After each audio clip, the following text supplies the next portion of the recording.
कर रहे थे कोलिजन के बारे में।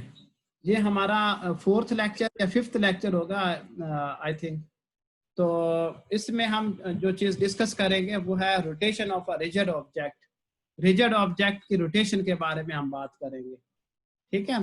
तो इसमें जो चीज हम डिस्कस करेंगे वो होगा rotation of a rigid object about a fixed axis. और ये से हम रोटेशन काइनेमैटिक्स भी कहते हैं। काइनेमैटिक्स क्या चीज है ये हम डिस्कस कर चुके हैं। अच्छा, ये चैप्टर नंबर आपकी बुक का चैप्टर नंबर 10 है, सर्वे एंड जैविड की लिखी हुई जो बुक है उसका। तो जो टॉपिक है वो है rotation of a rigid object about a fixed axis, ठीक है। जैसे हमने चैप्टर नंबर 2 में, इसी बुक के चैप्टर नंबर 2 में मैकेनिक्स 1 में हमने ये पढ़ा था कि किसी भी पार्टिकल की लीनियर मोशन के बारे में पढ़ा था। लीनियर मोशन को कैसे डिफाइन करते हैं, हम उसकी किसी भी टाइम के ऊपर पोजीशन बताते हैं, हम उसकी स्पीड के बारे बताते हैं, हम उसकी वेलोसिटी के बारे बताते हैं, हम उसमें जो एक्सेलरेशन प्रोड्यूस अगर हो रहा है तो वो बताते हैं किसी भी वक्त के ऊपर। और इसी तरह हम मोमेंटम, लीनियर मोमेंटम के बारे में बताते हैं, चेंज इन मोमेंटम के बारे में बताते हैं अगर हम किसी भी ऑब्जेक्ट की मोशन को स्टडी करते हैं। ये चैप्टर 2 में हम पढ़ चुके हैं मैकेनिक्स 1 में। और इसी तरह हम उसकी kinetic energy, change in kinetic energy के बारे में बताते हैं। तो ये सारी बातें लीनियर मोशन के लिए हम पढ़ चुके हैं। अब जो है हम रोटेशनल मोशन में ये सारी चीजें पढ़ेंगे। रोटेशनल मोशन में हम क्या करते हैं, हम एक कंसीडर करेंगे कि कोई एक रिजिड ऑब्जेक्ट है। रिजिड ऑब्जेक्ट क्या चीज है? कोई भी ऐसा ऑब्जेक्ट जो नॉन डिफॉर्मेबल हो और उसमें हर पार्टिकल की जो रिलेटिव लोकेशन है, हर पार्टिकल की रिलेटिव लोकेशन वो कांस्टेंट रहे, वो चेंज ना हो। तो ऐसे ऑब्जेक्ट को हम रिजिड ऑब्जेक्ट कहते हैं, ठीक है। तो इसमें क्या है, when an extended object such as a wheel rotates about its axis, the motion cannot be analyzed by modeling the object as a particle. तो इस तरह जब कोई पार्टिकल मूव करे, एक रोटेट करे एक एक्सिस के अबाउट, तो उसकी मोशन को हम एनालाइज नहीं कर सकते by modeling the object as a particle, because at any given time different parts of the object have different linear velocities and linear acceleration. क्योंकि अगर कोई ऑब्जेक्ट है, मूव कर रहा है, रोटेट कर रहा है किसी एक एक्सिस ऑफ रोटेशन के अबाउट, तो क्या होगा, उसका उस ऑब्जेक्ट का हर एक पार्ट की जो वेलोसिटी होगी वो डिफरेंट होगी। हर एक उस ऑब्जेक्ट के हर एक पार्ट में जो एक्सेलरेशन प्रोड्यूस हो रहा होगा वो डिफरेंट होगा। लीनियर एक्सेलरेशन की बात कर रहा हूँ। However, we can analyze the motion of an extended object by modeling it as a system of many particles, each of which has its own linear velocity and linear acceleration. ठीक है, तो हम इसको फिर एनालाइज कैसे करेंगे? Analysis of motion of a rotating object is greatly simplified if the object is considered as a rigid object. Rigid object के बारे में मैंने आपको बता दिया कि रिजिड ऑब्जेक्ट क्या चीज है। तो हम नेक्स्ट स्लाइड पे जाते हैं। नेक्स्ट स्लाइड पे हम बताएंगे कि मोशन को स्टडी कैसे करना है। मोशन को किसी रिजिड ऑब्जेक्ट को जो रोटेट कर रहा है एक फिक्स्ड एक्सिस के अबाउट, उसकी मोशन को कैसे स्टडी करना है। स्टडी करने के लिए हम उस ऑब्जेक्ट की या उस ऑब्जेक्ट में हर एक पार्टिकल की पोजीशन किसी भी वक्त बता सकते हैं। अगर हम उसकी वेलोसिटी किसी भी लम्हे बताएं तो ये उसके मोशन की स्टडी है। अगर हम एक्सेलरेशन उस पार्टिकल का किसी भी लम्हे बताएं तो ये उस ऑब्जेक्ट की मोशन की स्टडी है। तो इसमें हम क्या कंसीडर करते हैं, हम कंसीडर करेंगे कि एक्सेलरेशन कॉम्पैक्ट डिस्क है या सीडी है and C is overhead view. अगर हम उसको ऊपर से देखें, the CD rotates about a fixed axis perpendicular to the plane of the figure and passing through the center of the disk. तो हम क्या करेंगे, a small element on the disk modeled as a particle, हम क्या करेंगे, एक small particle लेंगे उस डिस्क के ऊपर जो कि एक पॉइंट P के ऊपर है, which is at a fixed fix distance from the origin, और ये फिक्स्ड डिस्टेंस कितना है, r के बराबर है, and rotates about it in a circle of radius r. In fact, every element of the disk undergoes circular motion. Disk जो है उसका हर एलिमेंट एक सर्कुलर मोशन कर रहा है.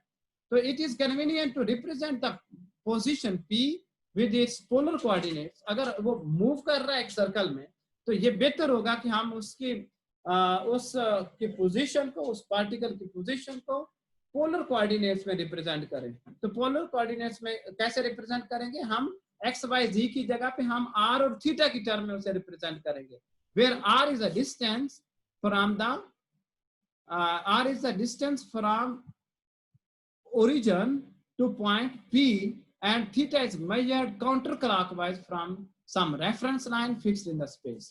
ठीक है, ये बात तय हो गई. अब इस फिगर की तरफ आए. इस फिगर में एक रेफरेंस लाइन लगी हुई है, एक रेफरेंस लाइन लगी हुई है उस डिस्क के ऊपर, और इस डिस्क के ऊपर, उस रेफरेंस लाइन के ऊपर ही हमने एक पार्टिकल कंसीडर किया है at time t is equal to 0 के ऊपर. और हम क्या कह रहे हैं, हम कहते हैं कि वही पॉइंट P, वही पार्टिकल P कुछ टाइम के बाद रेफरेंस लाइन से डिस्प्लेस हो जाता है, मूव कर जाता है अलोंग अ कर्व पाथ. जो मूव करता है, जितना वो डिस्प्लेसमेंट कवर करता है, उसे S से रिप्रेजेंट किया हुआ है, और जितना इसने एंगल चेंज किया इस रेफरेंस लाइन से, उसे थीटा से रिप्रेजेंट किया हुआ है, उसी रेफरेंस लाइन के साथ. ठीक है. In this representation, the theta changes with time, while r जो है radius remains constant, क्योंकि वो एक सर्कल में मूव कर रहा है. The particle moves from the reference line to a new point through an arc of length s. उसके arc की जो length है उसको s से represent किया हुआ है, as shown in figure B.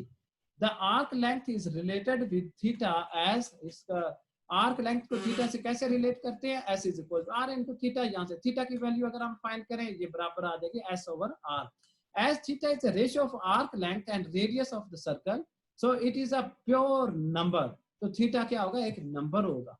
ठीक है. Theta is measured in degrees. अमूमन क्या होता है, थीटा को हम डिग्री में मेजर करते हैं, लेकिन हम थीटा को मेजर कर सकते हैं इन टर्म्स ऑफ रेडियन.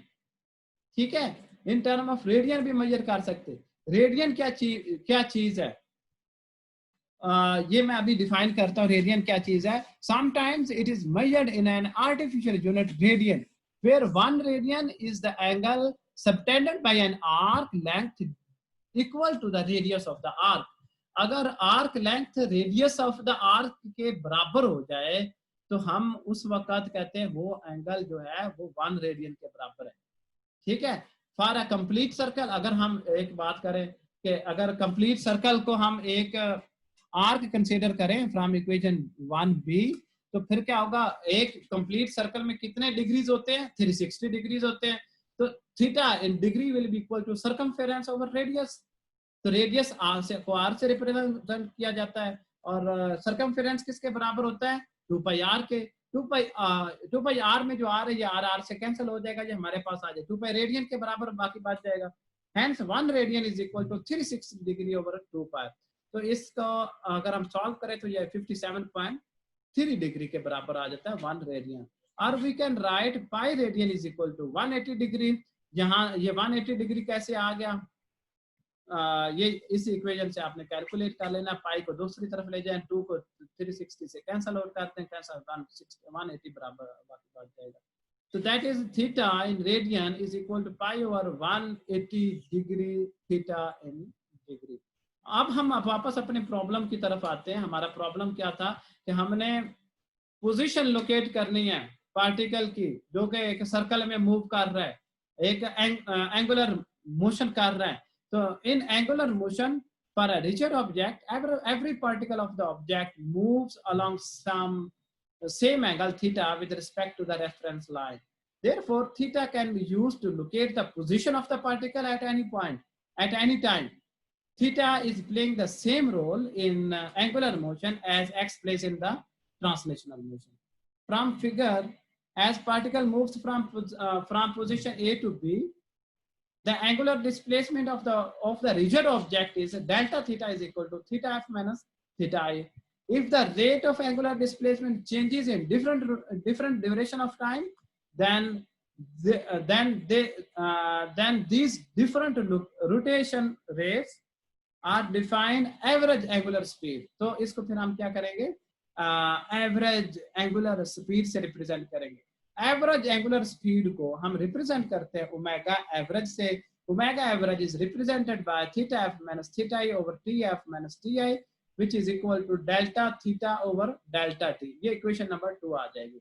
अब अगर हमें इंस्टेंटेनियस स्पीड फाइंड करनी है, जैसा कि आपने चैप्टर नंबर 2 इस बुक के मैकेनिक्स 1 में आपने पढ़ा था, इंस्टेंटेनियस स्पीड, लीनियर स्पीड के बारे में पढ़ा था कि जब डेल्टा टी अप्रोच कर रहा हो जीरो को, डेल्टा टी बहुत स्मॉल हो, तो उस वक्त हम जो स्पीड होगी, एंगुलर स्पीड होगी, उसे इंस्टेंटेनियस एंगुलर स्पीड कहेंगे. Omega will be equal to limit delta T approaches to zero delta theta over delta T. इस जब लिमिट अप्रोच कर रही हो जीरो को, तो फिर हम डेल्टा थीटा और डेल्टा टी को लिख सकते हैं डी थीटा और डी टी. और इसके फिर जो यूनिट होंगे वो रेडियन पर सेकंड होंगे. रेडियन जो है वो एक डायमेंशनल क्वांटिटी नहीं है, तो इसलिए हम इसे सिर्फ पर सेकंड से भी रिप्रेजेंट कर सकते हैं. और इसकी जो डायरेक्शन है वो हम राइट हैंड रूल से फाइंड कर सकते हैं. अगर पार्टिकल मूव कर रहा है काउंटर क्लॉकवाइज, हम क्या करेंगे, हम अपने कर्ल करेंगे अपनी फिंगर्स को किस डायरेक्शन में, in the direction of the motion of the particle.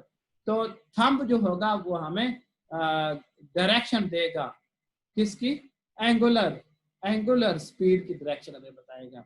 अच्छा, उसके बाद ये है कि हम जब take increasing theta as positive, जब एंगल इंक्रीज करेगा, काउंटर क्लॉकवाइज एंगल इंक्रीज करेगा विद एक्स एक्सिस, तो हम इस एंगल को पॉजिटिव लेंगे.